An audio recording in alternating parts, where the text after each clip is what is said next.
नमस्कार दोस्तों आइए एक बार फिर से आप सभी का हमारे YouTube चैनल पर हार्दिक स्वागत है।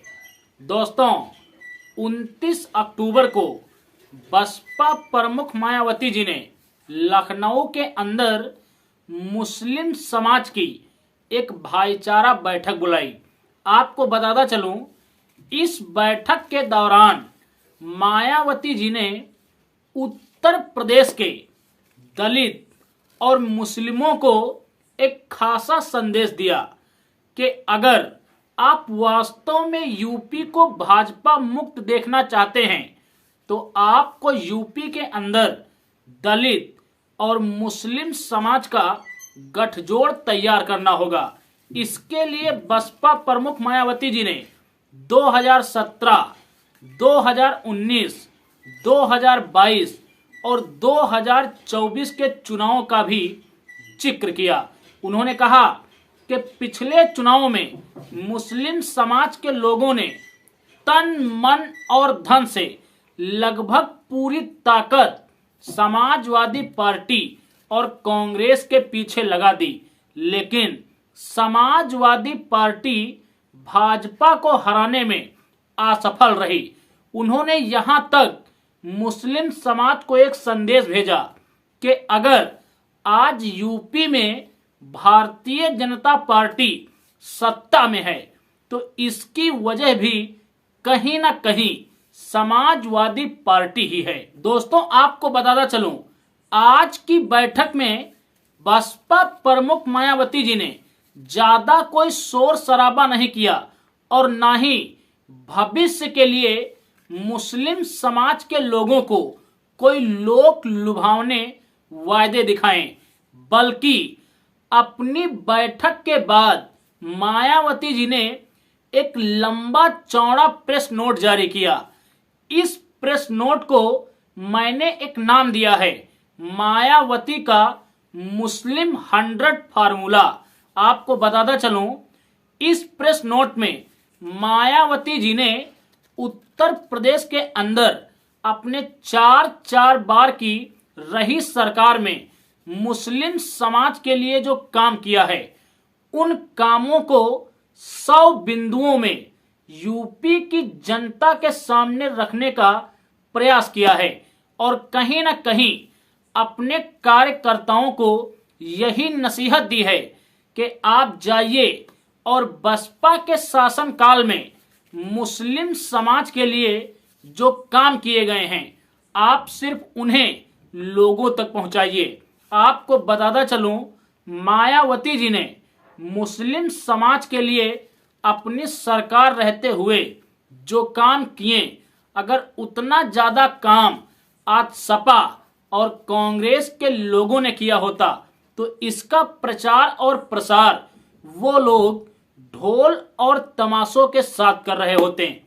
दोस्तों शायद मुस्लिम समाज के लोग मायावती जी के द्वारा किए गए कार्यों से अनभिज्ञ हैं, इसीलिए वो बसपा को एक हेय दृष्टि से देखते हैं। लेकिन मेरा ये प्रयास रहेगा कि मेरे वीडियो की क्वालिटी भले ही गड़बड़ हो, लेकिन मुस्लिम समाज तक एक बेहतर कंटेंट पहुंचाने का प्रयास करूं। दोस्तों आपको बताता चलूं, मायावती जी ने जो अपनी प्रेस नोट जारी की, उस प्रेस नोट को 4 हिस्सों में बांटकर मैं आप तक पहुंचाऊंगा। इस वीडियो में मैं उन कार्यों पर चर्चा करूंगा जो कार्य मायावती जी ने अपनी 4.5 महीने की पहली सरकार में मुस्लिम समाज के लिए किए थे। तो आप ध्यान से वीडियो को सुनिए और समझने का प्रयास कीजिए। अगर वीडियो आपको अच्छे लगे तो वीडियो को मुस्लिम समाज के अन्य लोगों तक जरूर शेयर कीजिए। दोस्तों मायावती जी 1995 में उत्तर प्रदेश की पहली बार मुख्यमंत्री बनी और उनका शासनकाल 3 जून 1995 से लेकर 18 अक्टूबर 1995 तक रहा। दोस्तों अपने इसी 4.5 महीने के शासनकाल में उन्होंने मुस्लिम समाज के लिए एक पहला काम किया, जिसे आप बिंदु 1 के रूप में समझेंगे। उनका पहला काम था वर्ष 1995 के अपने पहले शासनकाल के पहले दिन से ही सर्वजन हिताय व सर्वजन सुखाय के सिद्धांत एवं नीति के तहत उत्तर प्रदेश को हर स्तर पर अन्याय मुक्त, अपराध मुक्त, भय व भ्रष्टाचार मुक्त तथा विकास युक्त बनाने की प्रतिबद्धता को जमीनी हकीकत में बदलने के लिए सबसे पहले कानून द्वारा कानून का राज के आदर्श को अपनाया गया और इसको लेकर अपराध नियंत्रण व कानून व्यवस्था तथा जनहित व विकास के मामले में बहुजन समाज के साथ साथ मुस्लिम समाज के लोगों के जान माल व मजहब की सुरक्षा की गारंटी बहन कुमारी मायावती जी की पहली प्राथमिकता रही। दोस्तों, आप सभी लोग जानते हैं कि जब मायावती जी शासन में आई तो यूपी के अंदर जो करप्शन था, जो क्राइम था, जिससे सर्व समाज के लोग परेशान रहते थे और खासकर मुस्लिम समाज के लोग, जिन्हें हर अपराध के लिए निशाना बनाया जाता था, उनको इन सब चीजों से मुक्ति दिलवाने का काम किया। दोस्तों, इसी क्रम में सबसे पहले सरकारी भ्रष्टाचार से त्रस्त जनता को राहत देने के लिए भ्रष्टाचार व भ्रष्ट अफसरों के विरुद्ध ताबड़तोड़ कार्रवाई की गई, जिसने बहन जी को आयरन लेडी बनाया। दोस्तों, बहन जी के इन्हीं सार्थक प्रयासों को यूपी की जनता ने लोहा माना और यहीं से बहन जी को आयरन लेडी का खिताब भी यूपी की आम जनमानस के द्वारा दिया गया। दोस्तों, पूरे यूपी में सभी धार्मिक स्थलों की सुरक्षा की गारंटी सुनिश्चित की गई। शांति व सौहार्द बनाए रखने के लिए प्रदेश में कहीं भी कोई नई परंपरा शुरू नहीं होने दी गई। दोस्तों, ये बसपा प्रमुख मायावती जी का ही शासनकाल था जब बाबरी मस्जिद के एक फैसले को बगैर किसी भी प्रकार की हिंसा के उन्होंने सफल बनाया था। मायावती जी की जो सरकार थी वो सेक्युलरिज्म पर आधारित थी। किसी भी धर्म को ना तो बढ़ावा दिया जाता था और ना ही किसी भी धर्म को नीचा दिखाने का प्रयास होता था।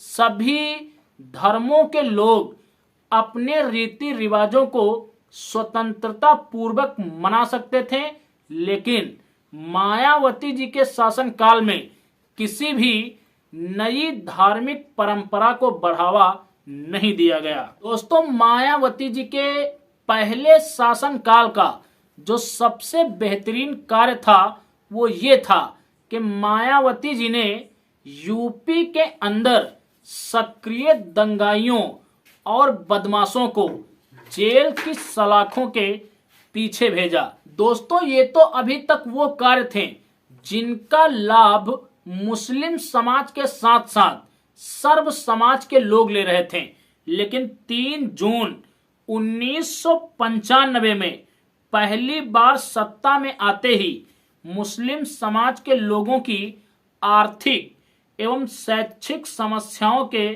स्थायी समाधान तथा उनके व्यापक हित व कल्याण के लिए दिनांक 12 अगस्त 1995 को देश में पहली बार उत्तर प्रदेश अल्पसंख्यक कल्याण विभाग की स्थापना की गई तथा इस विभाग के लिए मुस्लिम समाज के एक प्रतिनिधि को मंत्री बनाया गया। इस नए बनाए गए अल्पसंख्यक कल्याण विभाग की स्थापना से पहले अल्पसंख्यकों से संबंधित कार्य अलग अलग विभागों द्वारा किया जाता था और जिस कारण सरकार की योजनाएं ज्यादातर कागज पर ही रह जाने की शिकायतें आम थीं। दोस्तों, जैसे ही मायावती जी की सरकार उत्तर प्रदेश के अंदर आई तो मुस्लिम समाज के उत्थान के लिए उन्होंने एक अल्पसंख्यक कल्याण विभाग बनाया, जिसकी जिम्मेदारी भी एक मुस्लिम समाज के व्यक्ति को उस विभाग का मंत्रित्व देकर दिया गया। दोस्तों, मायावती जी ने अल्पसंख्यक विभाग का मंत्री मुस्लिम समाज को इसलिए बनाया ताकि मुस्लिम समाज का व्यक्ति अपने समाज तक सरकार की हर एक सुविधा का लाभ पहुंचा सके। दोस्तों, बसपा प्रमुख मायावती जी ने अलग से अल्पसंख्यक विभाग का गठन करने के बाद अल्पसंख्यकों के सर्वगीण विकास एवं उनकी समस्याओं के प्रभावी समाधान के लिए 18 सितंबर 1995 को अलग से अल्पसंख्यक कल्याण निदेशालय का भी गठन किया। इस विभाग के अंतर्गत राज्य स्तर, मंडल स्तर एवं जिला स्तर के अधिकारियों की तैनाती की गई, जो अल्पसंख्यकों के कल्याण से संबंधित योजनाओं के प्रति उत्तरदायी बनाए गए। आपको बताता चलूं, वर्ष 1995 में ही बहन कुमारी मायावती जी के पहले शासनकाल के दौरान ही पिछड़े वर्ग के मुस्लिम समुदाय के लोगों को आरक्षण का लाभ दिया गया। इस संबंध में उत्तर प्रदेश पिछड़ा वर्ग आयोग द्वारा अपनी सिफारिश जुलाई 1994 में ही श्री मुलायम सिंह यादव की सरकार को भेज दी गई थी, लेकिन इस फाइल को दबाए रखा गया, उस पर कोई निर्णय नहीं लिया गया।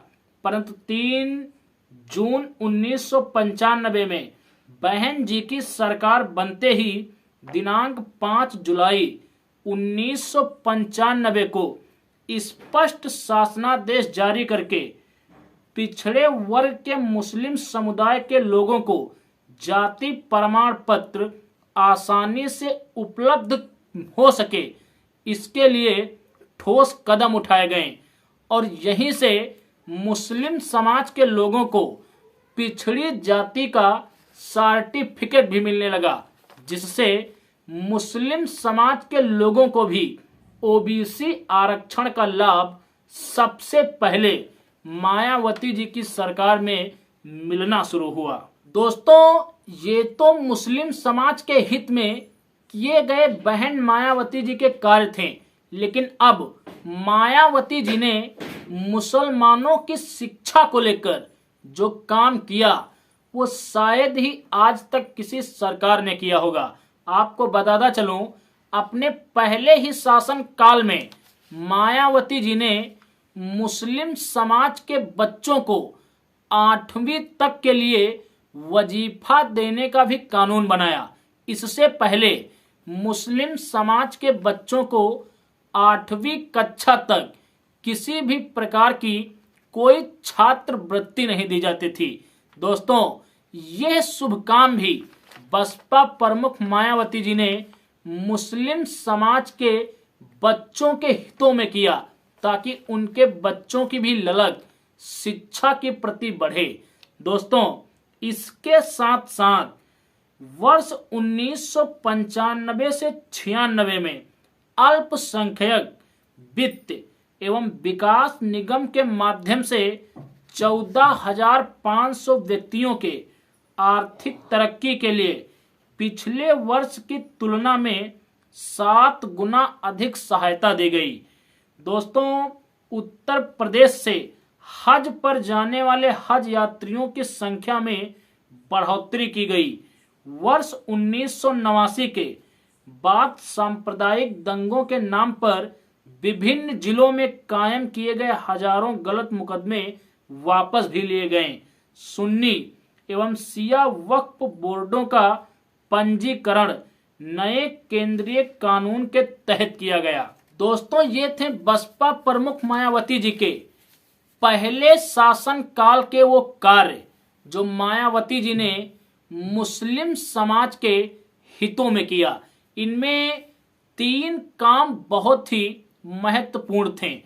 पहला काम था कि मुस्लिम समाज के लिए अल्पसंख्यक कल्याण विभाग का गठन करके उसका मंत्रित्व पद मुस्लिम समाज के ही व्यक्ति को देना। और दूसरा सबसे बड़ा काम था मुस्लिम समाज के बच्चों के लिए स्कॉलरशिप की व्यवस्था करना, ताकि वो अपनी शुरुआती पढ़ाई को पूरा कर सकें। और तीसरा सबसे बड़ा काम था कि उत्तर प्रदेश के अंदर जिन दंगों और आपराधिक मामलों में मुस्लिम समाज के निर्दोष लोगों को फंसाया गया था, उनके मुकदमों को वापस लेकर उन्हें पुनः एक साधारण जिंदगी जीने के लिए आजाद किया गया। दोस्तों, ये तो थे बसपा प्रमुख मायावती जी की पहली सरकार में मुस्लिम समाज के लिए किए गए कार्य। अब हम आपको मायावती जी की दूसरी सरकार में मुस्लिम समाज के हित में जो काम किए गए उनको दिखाने का प्रयास करूंगा। बाकी हमारी आज की ये चर्चा आपको कैसी लगी, कमेंट्स में आप अपनी प्रतिक्रिया जरूर देना। अगर आप चैनल पर नए हैं तो चैनल को सब्सक्राइब जरूर करना, ताकि हमारी सारी वीडियोज आप तक समय से पहुंच सकें। हम मिलेंगे एक अगले वीडियो में एक अगले मुद्दे के साथ। तब तक के लिए आप सभी को मेरा सादर जय भीम, जय भारत, जय संविधान।